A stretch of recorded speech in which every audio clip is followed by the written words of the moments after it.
Hello aspirants, welcome to Unlock GS Academy. ये है आपकी अभ्यास सीरीज जिसमें हम यूपीएससी मेंस के प्रीवियस ईयर क्वेश्चन डिस्कस करते हैं। ये क्वेश्चन ईयर 2022 में आया हुआ इंडियन सोसाइटी सेक्शन से है, जिसमें आपसे पूछा गया है कि भारतीय समाज में जाति, क्षेत्र और धर्म के समानांतर पंथ की विशेषताओं की विवेचना कीजिए। तो इस क्वेश्चन का आंसर आपको 250 शब्दों में देना है, जिसमें आपको ये बताना है कि भारतीय समाज में जो जाति है, क्षेत्र है और जो धर्म है, उसके समानांतर पंथ की क्या क्या विशेषताएं हैं। इसके बाद अगर हम इस क्वेश्चन को सॉल्व करने के अप्रोच के बारे में बात करें तो सबसे पहले हम इसके इंट्रोडक्शन से इसकी शुरुआत करेंगे, फिर इसकी संरचना या बॉडी का निर्माण करेंगे, फिर निष्कर्ष के साथ इस क्वेश्चन को एंड करेंगे।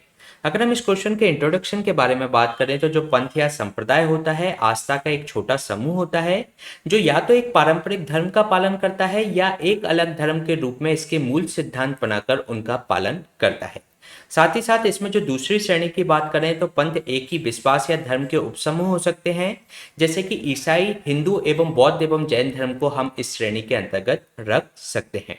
इसके अलावा पंथ या जो संप्रदाय होते हैं उन धार्मिक समूहों का भी उल्लेख करते हैं जिन्होंने खुद को एक स्थापित धर्म से अलग और अपने स्वयं के नियमों को पालन करने के लिए बनाया होता है। और इस श्रेणी में हम ब्रह्म समाज या आर्य समाज जैसे धर्म को रख सकते हैं।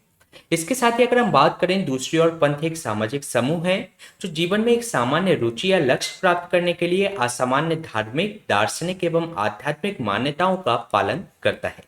तो ये हमने बात की पंथ के विभिन्न रूपों के बारे में। तो इस तरीके से इस क्वेश्चन की स्टार्टिंग की जा सकती है। इसके बाद अगर हम बात करें जाति के समांतर पंथ के महत्व की, तो पंथ अपने सदस्यों को भाईचारे, समानता और लक्ष्यों की एक सामान्य दृष्टि के लिए प्रोत्साहित करता है। और पंथ का निर्णय तब ज्यादा महत्वपूर्ण हो जाता है जब समाज तेजी से परिवर्तन के दौर से गुजर रहा हो।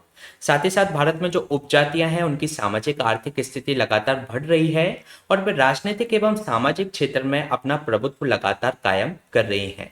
जैसे कि इस श्रेणी में हम गुज्जर और जाट जैसी उपजातियों को देख सकते हैं। लेकिन जो उप क्षेत्रों की स्थिति में तो लगातार सुधार हो रहा है, लेकिन जो भी समरूपता की जो संस्कृति होनी चाहिए, उसको जो प्रचलित होना चाहिए, उसका प्रचलन अभी भी हमको देखने को नहीं मिलता। इसके बाद अगर हम बात करें क्षेत्र के समांतर पंथ के महत्व की, तो जो पंथ होता है भौगोलिक पहलुओं से भी ये निर्धारित होता है। जैसे कि अगर हम बात करें हिमाचल प्रदेश की गद्दी जनजाति की, तो वहाँ का जो पहाड़ी जनजाति का जो व्यवहार है वह खाना बदोश है। तो इस तरीके से ये भौगोलिक दशाएं भी पंथ को निर्धारित करती हैं।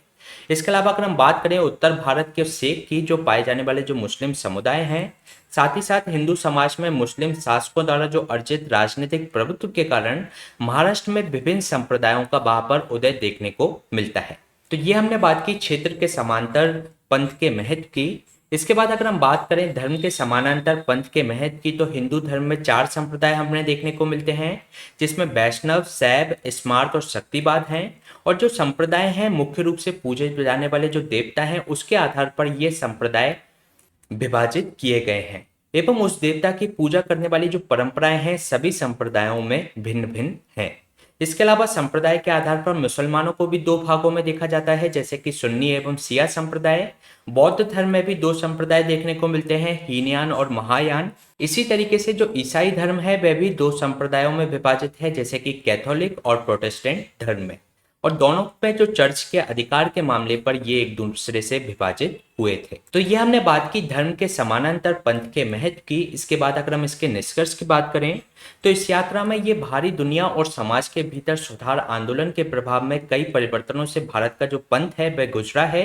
हालांकि जो अद्वितीय और सराहनीय बात हमारे यहाँ ये रही है कि ये अपने अतीत को संरक्षित करते हुए विभिन्न विशेषताओं को अपनाने और स्वीकार करने में भारत कामयाब रहा है। तो ये क्वेश्चन हमने डिस्कस किया 2022 में आए हुए जीएस पेपर 1 के इंडियन सोसाइटी खंड से।